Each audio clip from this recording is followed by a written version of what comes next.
আজকে সকালবেলা আমার সুরেন্দ্র পড়ানো দিয়ে আমি শুরু করলাম। এদের পড়াটা দিয়ে আমি একটু সকালে যে রুটিনগুলো থাকে সেইগুলো করলাম, মানে একটু কর্পূর জ্বালাই আমি।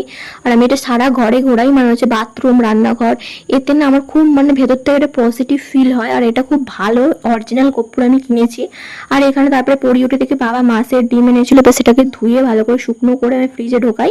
আর এখানে আগের দিন রাতে আমি একটা হেনা প্যাক তৈরি করছিলাম, কারণ চুলের যত্ন আমি অনেক দিন নিচ্ছি না, চুল একদম উঠে গেছে। তাই এইটা করে মানে চুলের হেনা লাগালে নাকি চুল ভালো হয়, আর এই জন্য আমি করছি।